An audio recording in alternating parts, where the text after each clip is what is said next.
नमस्ते फ्रेंड्स, कैसे हैं आप सब। उम्मीद करती हूँ कि आप सब अच्छे होंगे। तो आप में से बहुत सारे लोगों का ये रिक्वेस्ट था कि प्रिया आप डेली बेसिस पे, मतलब जो मेरा डेली रूटीन होता है उसमें आप कैसे वीकली क्लीनिंग और मंथली क्लीनिंग को डिवाइड करके रखते हो, क्या क्या करते हो उसमें। सबसे पहले तो मैं आपको अपना हैबिट बता देती हूँ। कुछ चीजें ऐसी होती हैं जिनको मैं नजरअंदाज नहीं करती हूँ। मैं चाहे कितनी भी बिजी क्यों ना रहूँ, मुझको वो काम कर देना है, क्योंकि वो कुछ ऐसे होम इम्प्रूवमेंट होते हैं ना कि अगर हम उनको नजरअंदाज करें ना तो चीजें बिगड़ जाएंगी और ज्यादा हो जाएगा, तो मेरा समय भी ज्यादा खर्च होगा उसमें। अभी जैसे कि मैं पूजा कर रही थी तो अचानक से जो मेरी नजर पड़ी, शेल्फ के नीचे जो आप देख रहे हो ना पपड़ियां सी निकल गई हैं, तो इनको सही करना बहुत जरूरी है, नहीं तो ये हर दिन ना थोड़े थोड़े गंदगी फैलाते रहेंगे।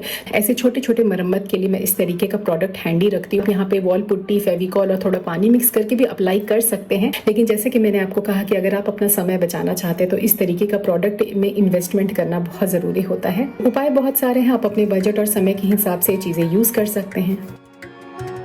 तो मेरा जो मंदिर है ना वो वॉल माउंटेड है और थोड़ा हाइट पे है, तो डेली बेसिस पे जगह जगह का सफाई करना थोड़ा मुश्किल हो जाता है, लेकिन हाँ, सारी मूर्तियों को साफ करना, फोटो को साफ करना और फूल चढ़ाना ये तो डेली बेसिस का है। अच्छा, ये जो काम है ना बेडशीट चेंज करने का, ये वीक में 2 बार मैं करती हूँ। और गर्मी का दिन है, पसीना होता है, तो जाहिर से बात है कभी कभार 3 बार भी चला जाता है, डिपेंड करता है सिचुएशन पे। नीड है तो करती हूँ, नहीं तो वीक में 2 बार ही रखती हूँ। तो ये काम भी मेरा साथ में ही रहता है। बेडशीट जब चेंज करूंगी तो बेड हेड साफ कर लेती हूँ। बेड का जो कोना कोना है उसकी भी मेरी सफाई हो जाती है। और किसी ने ये भी मेरे से पूछा था कि ये जो मैट्रेस का कवर है, ये इसको हम ओपन करके साफ कर सकते हैं। तो हाँ, ये पूरा डिटैच हो जाता है दोस्तों।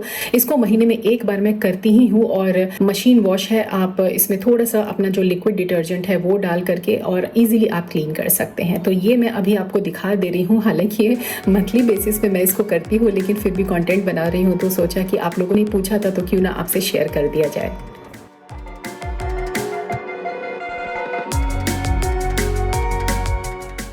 क्लीनिंग का जो काम है ना दोस्तों, वो इतना आसान नहीं है। आप घर की गृहिणी है तो आपको पता चलता है कि अगर आप के पास सपोर्ट हैंड नहीं है, हेल्पिंग हैंड नहीं है, तो अगर आप अकेले सारा काम निपटाती हैं तो आप ब्रेक लेती हैं। बिल्कुल मैं भी ऐसे ही करती हूँ। वो फुटेज में आपको लगता है कि ये सटासट सारा काम एकदम कर लेती हैं कैसे, लेकिन ऐसा है ना कि ये सिर्फ एडिटिंग है, आपको दिखता है, लेकिन इसके पीछे टाइम लगता है। 3 से 4 घंटे, कभी कभार तो 6 घंटे भी लग जाते हैं। तो इसको पूरा करने के लिए, मेकअप करने के लिए ना मुझे 5:30 बजे उठना पड़ता है, तब जा करके मैं ये काम को बैलेंस कर पाती हूँ। फिर और भी जो घर में मेरा खुद का पर्सनल काम रहता है, वीडियो एडिट करने वाला रहता है, ब्रांड से जो भी मेरी मीटिंग्स होती हैं, तो वो सब मैं खुद ही निपटा लेती हूँ। तो ये सब में देखो टाइम लगता है यार, ऐसा नहीं है कि फटाफट सब कुछ हो जाता है तुरंत समय से।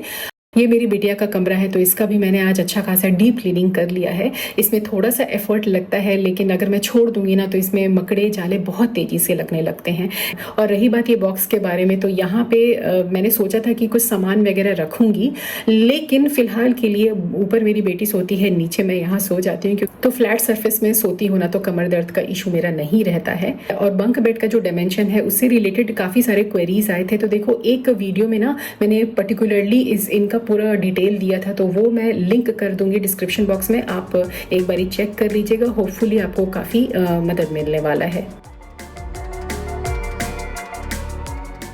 है अच्छा, घर में जितने भी दरवाजे हैं, आप में से बहुत सारे लोगों का एक क्वेश्चन बीच में आया था, तो आज मौका मिला है, सोचा आप लोगों से शेयर कर दूं। देखिए जो बिल्डर ने दिया था ना वो कुछ ब्राउनिश टच में था, और उसमें ना आप सफाई तरीके से नहीं कर पाते थे, स्क्रैचेस लग जाते थे और स्टेन बहुत तेजी से लगते थे। तो मैंने पहले क्या किया था, वो जो ब्लैक इनेमल पेंट आता है ना, उसी को मैंने यहाँ पे कोट कर दिया था। लेकिन क्या हुआ कि कुछ डिसएडवांटेजेस मैं फेस करने लगी। सबसे पहली बात तो किसी को वो कलर पसंद नहीं आया था। सब लोगों का ये कहना था कि यार ये जो ब्लैक कलर है ना एब्जॉर्व कर लेते हैं लाइट्स को, तो बेटर ऑप्शन ये रहता है कि तुम कोई लाइट कलर करती। तो कुछ महीने होने के बाद, आई थिंक 5-6 महीने के बाद, मैंने पूरे जो मतलब जो ब्लैक कलर है ना उसको चेंज करके ना मैंने ऑफ वाइट में कर दिया। इसका फुटेज मेरे पास नहीं है, लेकिन मैं यहाँ पे जो बेसिक चीज आप लोगों से शेयर कर रही हूँ ना, वो ये है कि जब कभी भी ये ऑफ वाइट सरफेस या लाइट कलर में ना डस्ट जमने लगते हैं, या आपको लगता है कि स्टेन्स है ना, तो इजीली ना वो शैम्पू शैम्पू पानी से साफ हो जाता है, मेहनत भी नहीं लगता। यूजुअली ये जो प्रॉब्लम्स होते हैं सोसाइटी में, जितने भी फ्लैट्स देखोगे ना,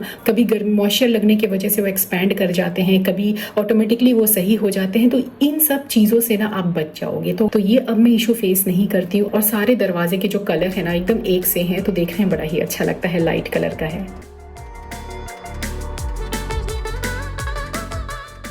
अच्छा, एक चीज़ मैं आप लोगों से शेयर करना चाहती हूँ दोस्तों, ये जो बारिश का टाइम है ना, इसमें ना टाल्स जो है आप लोग थोड़ा सा वैसा रखिएगा, मतलब थिन रखिए, पतला टाइप का रखिए। बारिश के टाइम पे अगर आप मोटा टाल रखोगे ना, तो वो एक तो सूखते नहीं है, प्लस बदबू काफ़ी ज़्यादा करते हैं। तो इसीलिए इस तरीके का माइक्रोफाइबर वाला जो हैंड टाल्स आते हैं, ये ज़रूर रखिए बाथरूम में। अभी कुछ महीनों पहले का ही मैं आपको बात बता रही हूँ। इस तरीके का मैंने कॉटन हैंड टाल परचेज किया था, सस्ता था इसीलिए खरीद लिया था, लेकिन सस्ते के चक्कर में अब मैं देख रही हूँ, क्योंकि इसको यूज करते करते ना काफी ज्यादा कड़क हो गए हैं, नीचे से सिकुड़ सा गया है, देखने में बिल्कुल बेकार सा लगता है, बदरंग हो गया है। उसी टाइम पे मैंने ये माइक्रोफाइबर वाला परचेज किया था। अभी तक ये देखो बढ़िया चल रहा है। कलर थोड़ा सा डिस्कलर हुआ है, लेकिन अगर सॉफ्टनेस के बारे में बात करूँ तो धोने के बाद भी इनका सॉफ्टनेस बिल्कुल बरकरार है। तो आप चाहो तो इस तरीके का माइक्रोफाइबर खरीद सकते हो। स्किन फ्रेंडली भी है, बच्चों के लिए भी बहुत अच्छा, और काफी जल्दी ये ड्राई भी हो जाता है। मैंने आपसे पहले भी ये बात कही थी दोस्तों कि मुझे ना प्लांट्स रखने का बड़ा शौक है, लेकिन मैं उतने ही प्लांट्स रखती हूँ जितना मैं जतन कर पाती हूँ। और खासकर वैसे प्लांट्स मुझे ज़्यादा अच्छे लगते हैं जिनके ऊपर कम से कम टाइम लगे, कम से कम केयर देना हो।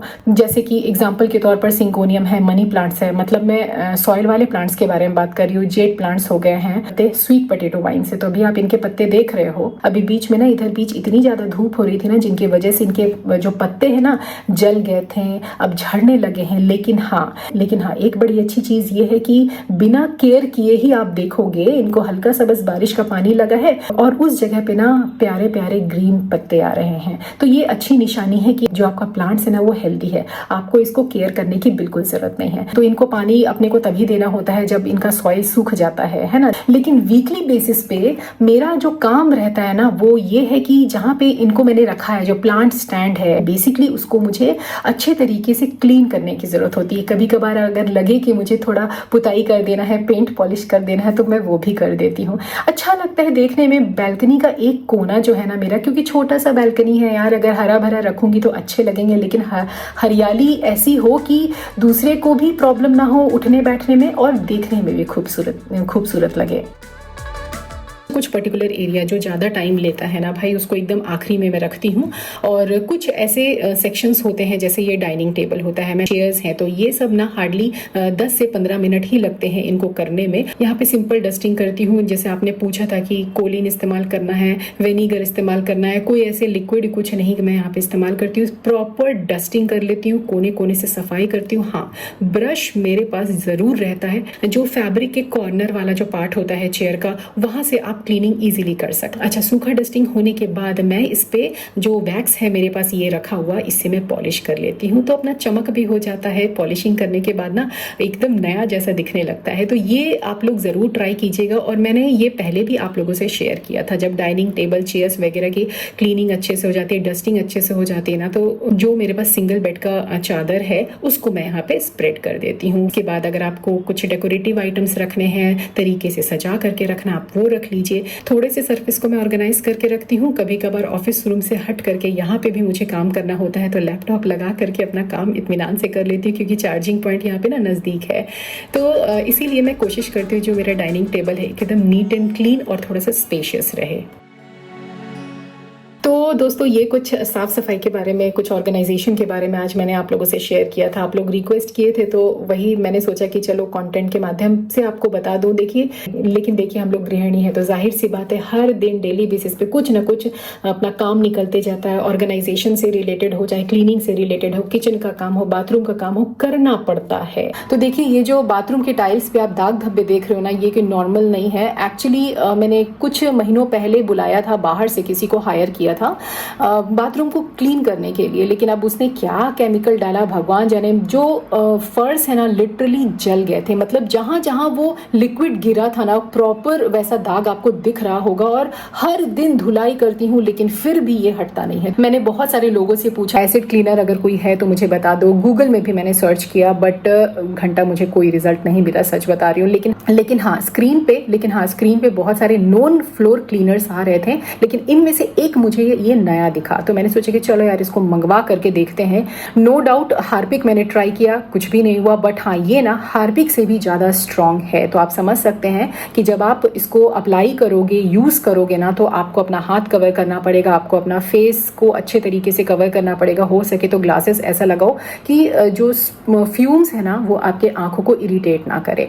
तो मैं यही आप लोगों से कह रही थी कि सिंगल हैंडेडली मेरा काम चलता रहता है और मैं सब कुछ अपने शरीर के हिसाब से ही करती हूँ। आप देख रहे हो इसमें कितना मेहनत लग रहा है। अब ये एसिड का दाग है कि क्या है पता नहीं, लेकिन पूरी तरीके से ये गया नहीं है। और रेगुलर बेसिस पे तो यूज़ करना तो नामुमकिन वाली बात है, क्योंकि ये इतना स्ट्रॉन्ग है ना। और जब मैं इसको धो रही थी ना गाइस, तो मुझे ऐसा लग रहा था कि ये थोड़ा थोड़ा काम कर रहा है। नेक्स्ट मंथ में फिर से एक बार और ट्राई करूंगी, अगर रिजल्ट बढ़िया आया तो ही मैं आपको ये रिकमेंड करूंगी, क्योंकि मैंने पर्सनल यूज़ के लिए ही इसको मंगवाया है। बट फिर भी अगर आप लोग ट्राई करना चाहते हो तो मैं डिस्क्रिप्शन बॉक्स में लिंक दे दूंगी, या तो प्रोडक्ट को टैग कर दूंगी, स्क्रीन के नीचे आपको दिख जाएंगे ये प्रोडक्ट, तो आप लोग चाहो तो इसको परचेज भी कर सकते हो। तो देख रहे हो रिजल्ट मुझे ठीक ठाक मिला है। और अभी मैं इंडोर प्लांट्स का पानी चेंज कर रही थी, तो वही आप लोगों से शेयर करना चाहती हूँ कि आप लोग जैसे बोलते हो ना कि प्रिया आपके मनी प्लांट पानी में इतने अच्छे लंबे लंबे ग्रो करते हैं, ये कभी सूखते नहीं, मुरझाते नहीं हैं। तो आपको प्रैक्टिकल दिखा रही हूँ, लाइव देख लीजिए कि जितने भी प्लांट्स हैं, चाहे पानी में ग्रो करें चाहे सॉइल में ग्रो करें, लीव्स मरते हैं, लीव्स वापस से रीग्रो हो जाते हैं। तो ये जो पत्ते मैं यहाँ से निकाल रही हूँ पानी में ही है, कभी कभार गल जाते हैं या पानी में चेंज करना भूल जाती हूँ तो भी इनके जो स्टेम है ना वो अंदर से गलना चालू हो जाते हैं। तो रूट्स को क्लीन करना बहुत जरूरी है। ज्यादा लंबे समय तक अगर आप पानी चेंज नहीं करोगे तो रूट्स देखना स्लिपरी होने लगते हैं, एल्गे जमने लगते हैं, तो उसमें तो उसको आपको क्लीन करना है, नहीं तो बदबू आने लगेगा, है ना। तो जब आप फ्रेश पानी डालोगे तो वो ब्रीद करेंगे, और पानी से ही तो इनको न्यूट्रिएंट मिलता है। तो पानी में एज सच में कुछ भी नहीं डालती हूँ, लेकिन हाँ जब मुझे लगता है कि एक्सेस गर्मी है तो भाई ऑल्टरनेट डेज में पानी चेंज कर लेती हूँ। जब मुझे लगता है कि अभी मानसून सीजन है तो जो बारिश का पानी होता है ना मैं वही डाल देती हूँ। एक हफ्ते लिटरली दोस्तों, एक हफ्ते चल जाते हैं बढ़िया एकदम। तो बस मैं यही आप लोगों से कहना चाहती हूँ कि सारे प्लांट्स के पत्ते झड़ते हैं, चाहे वो सॉइल में ग्रो हो रहे हैं, पानी में ग्रो हो रहे हैं, लेकिन अगर वो सूख रहे हैं ना तो उस जगह पे अगर बढ़िया पत्ता निकल रहा है तो समझो कि वो हेल्दी प्लांट्स है। तो आपको कुछ भी न्यूट्रिएंट देने की जरूरत नहीं है। जो भी किचन का वेस्ट निकलता है आप उनको पानी में डाल करके रात भर भिगो करके छोड़ दीजिए, दूसरे दिन जब भी पानी की जरूरत पड़े आप दे दीजिए, वही पानी दीजिए। तो देखो हर चीज़ के लिए मेहनत लगती है, मैनेज करना पड़ता है, टाइम मैनेज करके ही मैं चलती हूँ। नज़रों के सामने जो चीज़ें मेरी रहती हैं खराब है तो मैं उसको तुरंत ठीक कर देती हूँ, अनऑर्गेनाइज है तो तुरंत ऑर्गेनाइज कर देती हूँ, और अगर हल्का सा भी डस्ट बैठा है ना उसमें तो तुरंत साफ कर देती हूँ। शायद इसीलिए आपको कैमरे में भी अच्छा लगता होगा घर देखने में। तो चलिए फिर मुलाकात होगी नेक्स्ट वीडियो में। Till then take care, bye bye. और अगर आप लोगों को आज का ये वीडियो पसंद आया होगा तो एक लाइक ज़रूर कर दीजिएगा। सब्सक्राइब किए बिना बिल्कुल मत जाइएगा दोस्तों। Till then take care and bye bye.